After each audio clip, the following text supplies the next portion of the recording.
নমস্কার, আমি প্রিয়াঙ্কা। গল্পবাহন চ্যানেলে আপনাদের স্বাগত জানাই।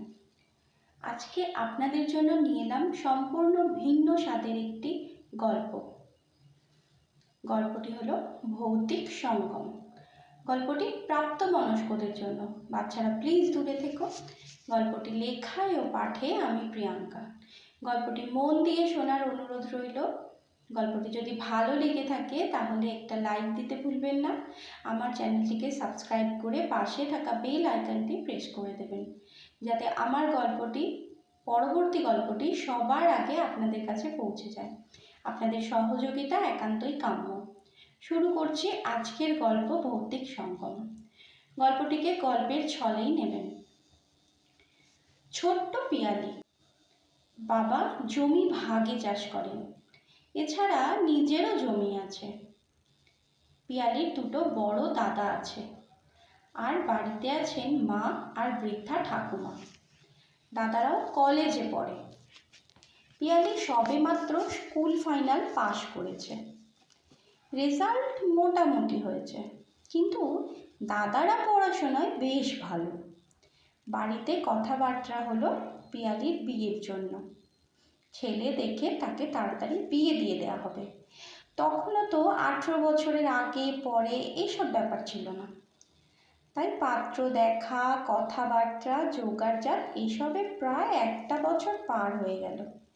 এখন পিয়ালি 17 বছরের।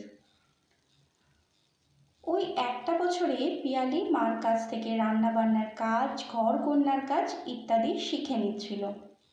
আর ঠাকুমা নিতান্তই বৃদ্ধা।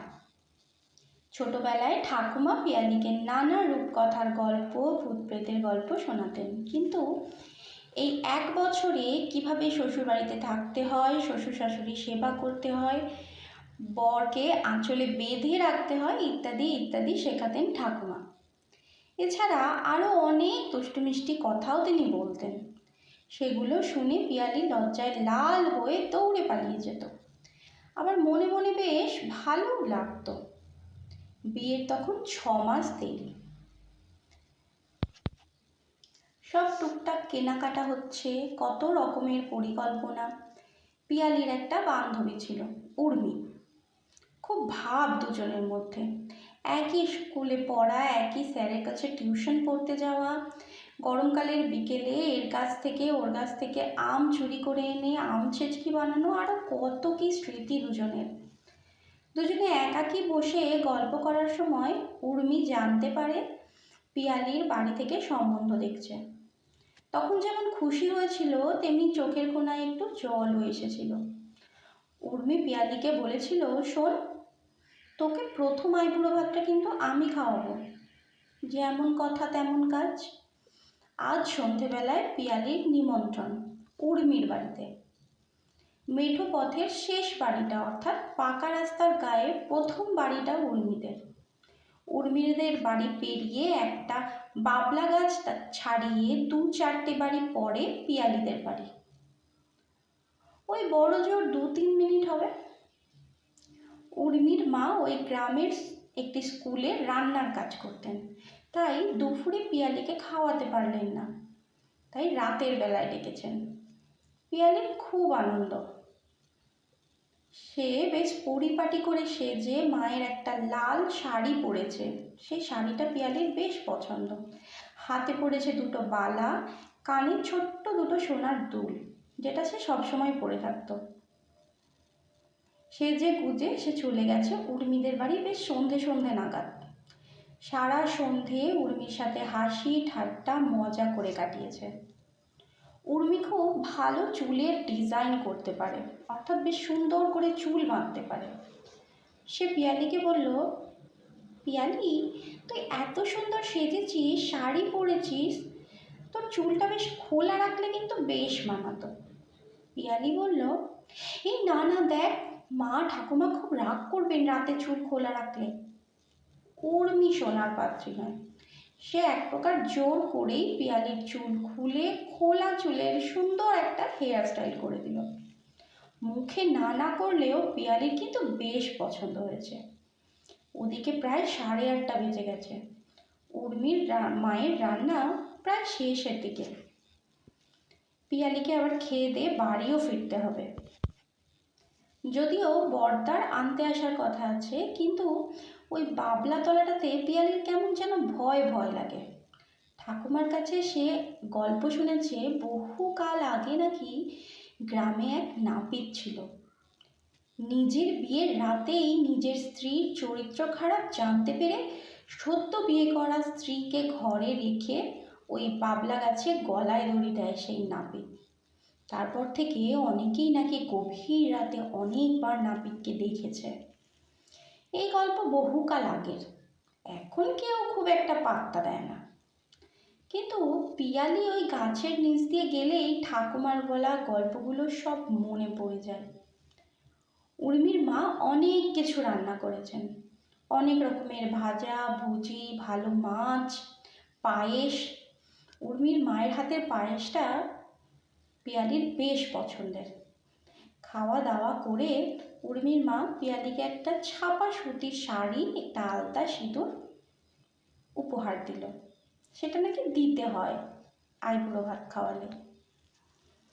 যাই হোক, দাদা আসছে না। পিয়ালি অপেক্ষা করতে করতে বেশ রাত বাড়ছে দেখে সে বলল, দেখি আমি বরং একটু এগিয়ে যাই কাকিমা, দাদার সাথে হয়তো রাস্তাতেই দেখা হয়ে যাবে। কিন্তু উর্মির মা রাজি নন।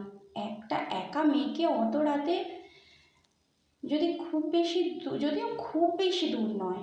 আবার উর্মির বাবার শরীরটাও ভালো না, গিটে বাতরা বেড়েছে, হাঁটাচলা করতে বেশি অসুবিধে হচ্ছে। উর্মির মা বলল, উর্মি, তুই বরং বাড়িতে থাক, আমি একটু এগিয়ে দিয়ে আসছি পিয়ালিকে। এই বলে বাড়ি থেকে বেরিয়ে 2 পা যেতেই পিয়ালি বলল, ওই দেখো কাকিমা, বাবলা তলায় দাদা দাঁড়িয়ে আছে, তুমি বাড়ি চলে যাও, তোমারও তো খাওয়া হয়নি, তোমরাও তো খাবে, আমি চলে যাচ্ছি। বলে পিয়ালি দাদার দিকে পা বাড়ালো। ওদিকে উর্মির মাও বাড়ি ফিরে গেলেন। বাবলা তলায় এসে পিয়ালি কাউকেই দেখতে পেল না। মনে মনে একটু ভয় পেল। হঠাৎই ঠাকুমার বলা সেই গল্পগুলো যেন মনের মধ্যে ভেসে উঠল। হঠাৎ পিয়ালির মনে হলো কেউ যেন ফিস ফিস করে কানের সামনে কিছু একটা বলল। ভয়ে মেয়েটার গলা শুকিয়ে গেল, শীত দাঁড়াবে, ঠান্ডা স্রোত বয়ে গেল। বাবলাতলা থেকে 2-4টে বাড়ি পরেই পিয়ালির বাড়ি, তাই আর কোনো দিকে না তাকিয়ে দ্রুত বাড়ির দিকে পা বাড়ালো। বাড়িতে ঢুকতেই মা বললেন, কি রে, একা এলি? তোর দাদা তো বেরিয়েছে, তোকে আনতে যাবে বলে। বলতেই দাদা ঘর থেকে বেরোতে যাবে, বোনকে দেখে বলল, ও এসে গেছিস, চাককে আর যেতে হবে না। এতক্ষণে পিয়ালির মা খেয়াল করেন, কিন্তু ঠাকুমা ঘর থেকে বেরিয়ে এসে পিয়ালিকে দেখেই তো প্রচণ্ড রাগে গর্জে উঠলেন, ওরে পোড়ামুখী, রাতের বেলা এলো চুল খুলে ঘুরে বেড়াচ্ছিস। তা শুনে মাও রেগে গেলেন। পিয়ালি তাড়াতাড়ি চুলটা খোপা বাঁধতে বাঁধতে সুর করে ঘরে চলে গেল।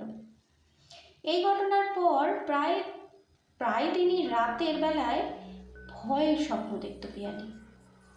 কেউ যেন হাতছানি দিয়ে ডাকছে তাকে। মা বলেছিলেন সারাদিন ঠাকুমার কাছে ভূত প্রেতের গল্প শুনবি আর রাতে স্বপ্ন দেখিস।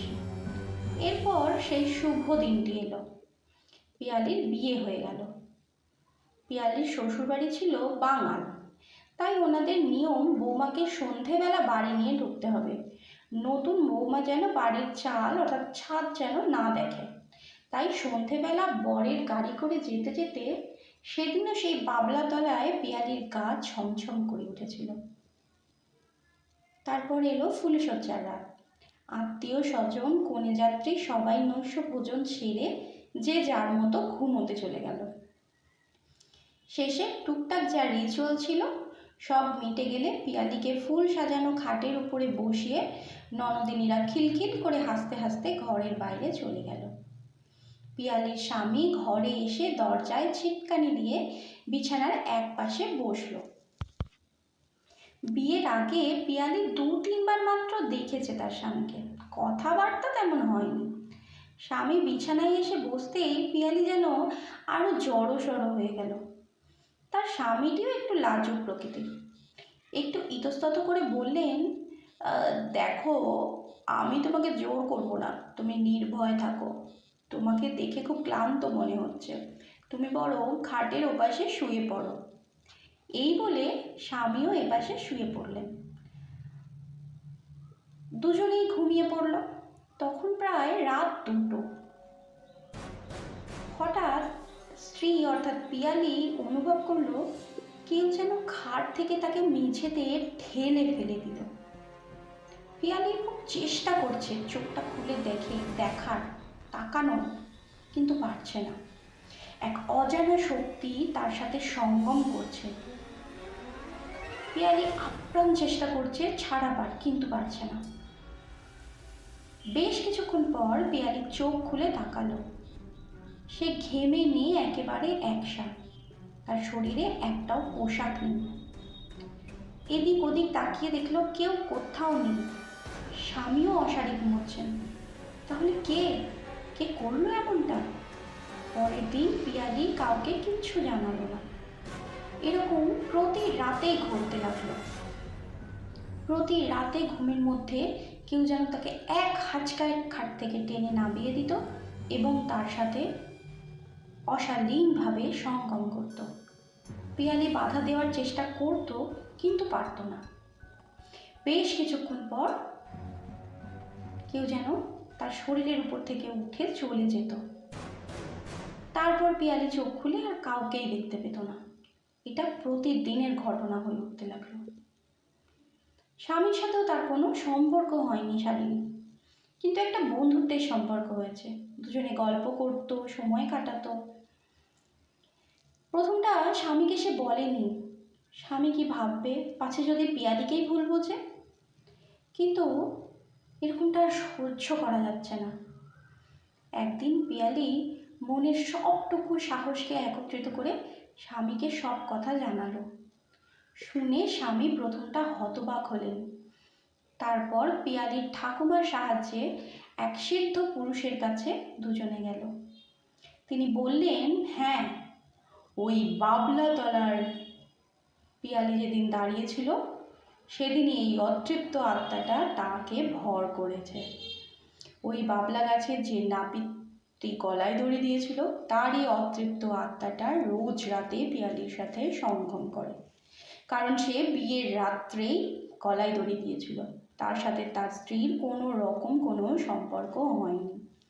তার মনে সেই অতৃপ্ত বাসনাটা রয়েই গেছে। তারপর অনেক পূজার্চনা করে সেই দোষ কাটানো হলো। এখন পিয়ালির একটি মেয়ে আছে, মেয়ের বিয়ে হয়েছে, নাতিও আছে। তারা এখন বেশ ভালো আছে। শেষ হলো ভৌতিক সঙ্গম। গল্পটি কেমন লাগলো কমেন্ট বক্সে কমেন্ট করতে ভুলবেন না। ভালো লেগে থাকলে একটা লাইক করে চ্যানেলটিকে সাবস্ক্রাইব করে দেবেন। দেখা হচ্ছে পরের গল্পে। ততদিন ভালো থাকবেন, সুস্থ থাকবেন। নমস্কার।